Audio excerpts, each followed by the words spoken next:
Hi Cancers, welcome to your mid-April 2020 Tarot and Horoscope. I hope you're all doing really well. This is just a mid-monthly to tide you over until May, when there is a lot of things going on in the sky, a lot of astrological energetic changes, and in particular the one thing that I want to prepare you for is Venus going retrograde in Gemini. Gemini, of course, being your 12th house. Venus is, of course, the planet of love. It's also the planet of money. And Venus is, in the 12th house, quite secretive in terms of love. And also quite secretive in terms of money. And basically for you, this means that wherever you've been keeping secrets in love or money, you're going to be asked to revise those. The things that you've kept very private, the feelings even that you've kept private, because a lot of the time, astrology is very much to do with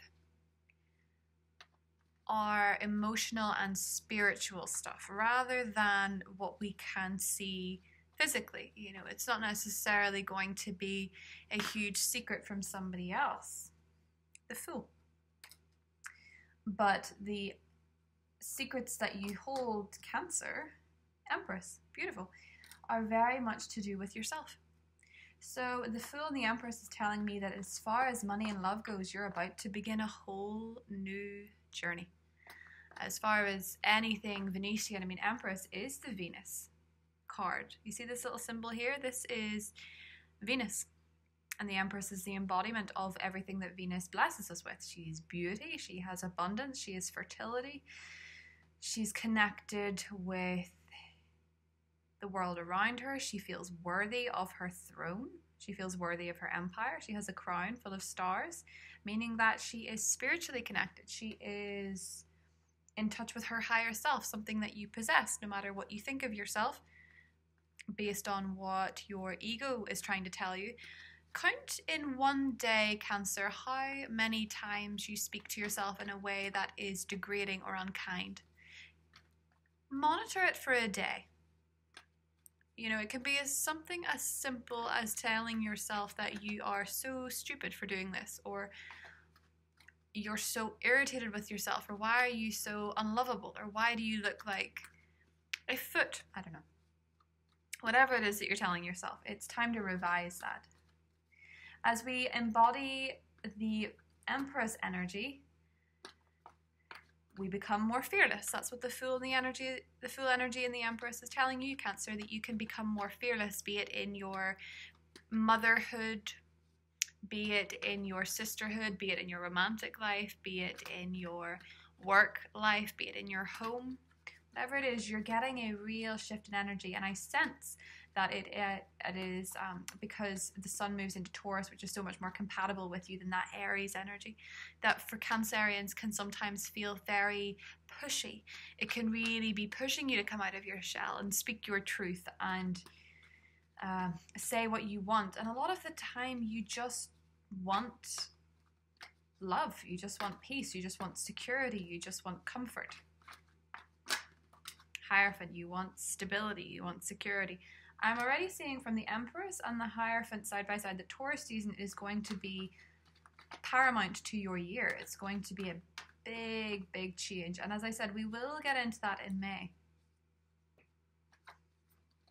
But for a lot of you, Venus retrograding in the 12th house is going to show you where you've been very, very, very unsure of yourself, unsure of your path, unsure of your destiny, unsure of your capabilities, unsure of what the future holds, and it is feeling quite, with the Ten of Wands, it's feeling quite stressful in some ways to look too far ahead. But the Empress doesn't really look far ahead. This is the thing. The Fool, he doesn't look too far ahead either. And the Hierophant goes with what they know. Trust yourself. Whatever new thing in your life, yeah, you really need to trust yourself, because you're going back and forth quite a bit on someone or something or some destination or some future plan. And perhaps the way the world is at the minute, we can't see too far in the future. And do you know why the spiritual reason for that is? Because the universe wants us to learn to live in the present. The universe wants us to learn to be mindful. The universe wants us to learn to be thoughtful, to be engaged with the people we have around us, to be engaged with our own thoughts. And if we don't like where we are, we start figuring out what steps we have to take. Because a lot of the time, if your bondage is in your relationships or your home, you can take for granted that getting out every once in a while is enough to tide you over. But whenever you're forced into something and you realize that your freedom in some way has been taken away, Cancer, you start to make that decision. You start to make the tough decisions. Or when something's been taken from you, you start to figure out the next steps.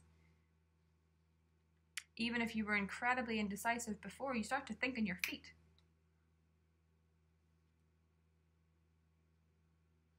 And I think that's what you're doing in Taurus season. The new moon in Taurus on the 22nd is a bit tricky in some ways, but for you, Taurus energy is, of course, your sector of wish fulfillment, and your friendships and your social connections, which feels odd to say given at a time that we are less connected physically to people. And a lot of Cancerians I know love some degree of touchy-feeliness, especially if you're dealing with an earth sign that you would really, really like to feel more connected to. Especially if it's with a Taurus.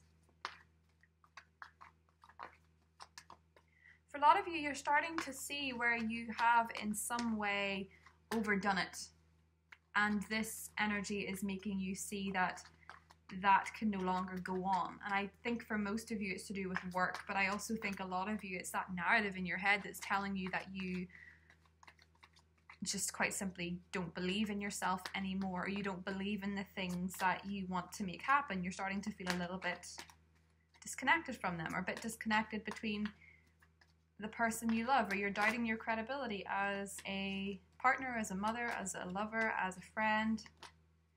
You're doubting it too much. Devil. For a lot of you, you could be trying to make a decision on what's next with a Capricorn.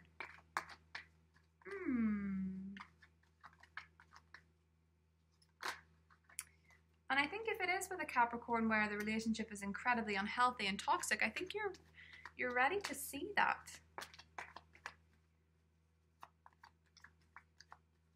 But perhaps you are breaking your own heart over a choice that you've made a while ago. And the key to overcoming that is, with the Nine of Pentacles, more to do with self-confidence. With Venus going into the... Well, Venus is already in the 12th house in Gemini, but with Venus going retrograde, a lot of us have to do that heavy lifting in our emotional life. And you in particular, Cancer, will see where a lot of pain still lurks within. And I think for a lot of you, it's pain that you thought you were over. For some of you, it's grief. And for others of you, it is a heartbreak. And for some of you, it is realizing under a microscope that maybe somebody in your life wasn't as healthy as you thought they were, and you're kind of disappointed. Whatever it is, you find a way to make it benefit you. You find a way to do your inventory in a way that is healthier than it has been in a long time. You find a way to boost your sense of self enough to see where something in your life is not deserving of you when you've been pulling yourself apart thinking you were not deserving of it. That's an eye-opening moment for anybody, but that's a pretty eye-opening moment for you when you realize that you thought someone or something was too good for you or too out of reach. And you're starting to see that no, actually, it was the other way around. And that's very releasing. That is what Venus in Gemini would like to tell you. That is what Venus going retrograde, just a prelude to May, would like to tell you. It would like to tell you where a lot of your subconscious dominating thoughts and beliefs are dictating what way your relationships are going. It's dictating the way that you parent. It's dictating the way that you work. And this reflection is so good because it changes your fortune. This reflection of the Hermit energy, this lockdown, this thoughtfulness of finding answers within yourself is setting you free to be more confident and more driven and more aware of your own personal power and more likely to stick up for yourself. And if you're dealing with a fire sign, it could really, really turn around despite you thinking that it wouldn't. And it could end up being very, very, very fruitful. And if you're in a relationship where Venus in retrograde, or just in general Venus retrograde in your 12th house, brings some secrets to the fore, it gives you clarity and it sets you up for emotional fulfillment.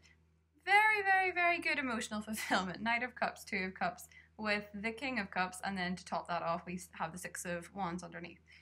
We could keep going, but you're getting the message, right?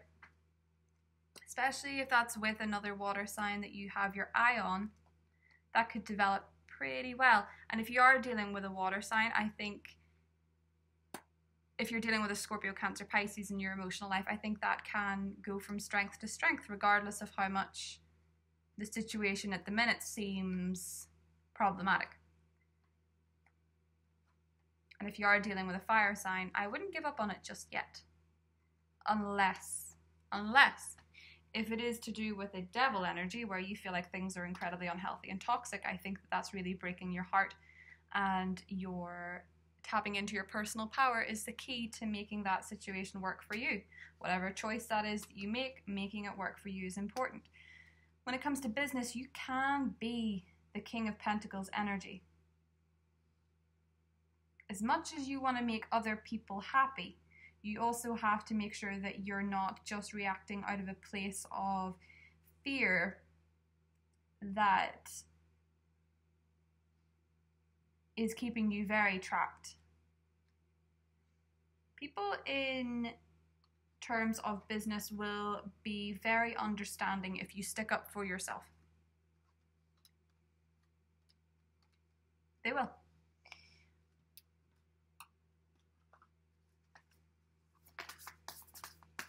And if you are in a long-standing situation or any situation where you feel like an option, or you feel abused, soul family, then I think you will find the strength to put yourself first, which is important. If it's in a marriage, if it's in a parent dynamic, whatever it is, you're learning to say no. Beautiful.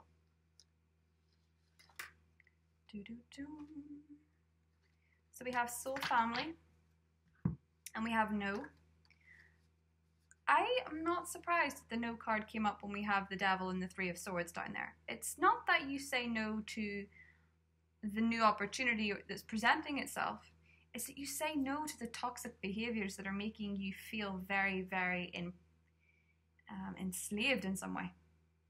Because you want to be in this Nine of Pentacles energy, and I've no doubt that you're going to get there, but it requires some fine-tuning of your boundaries. You are surrounded by a soul family. Calling in your tribe, not doing it alone. You're very supported, but you must also accept, Cancer, that in some cases saying no is the healthiest thing for both people involved. Maybe saying no is making you doubt yourself in some way. Maybe you turned somebody down, or you turned something down that you said no, and you feel guilty about it, or you feel bad about it. Maybe there's some opportunity in your life that you let slip.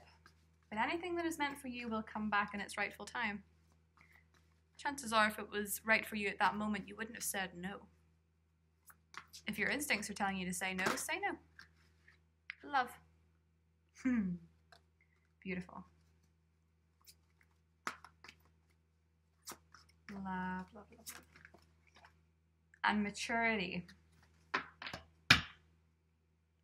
You have to take a very strong, mature stance in your love life, Cancer. Very strong, very mature, very loving at the same time. Firm but fair is how I would describe a Cancerian parent or a Cancerian partner, provided you are not in that devil energy. if you have lost out on something through your own toxic behavior or your own darker side, I think it would be good for you to feel that pain and to acknowledge it. That's the only way to put yourself in a better position. Venus retrograde in Gemini won't let you ignore pain that is demanding to be felt.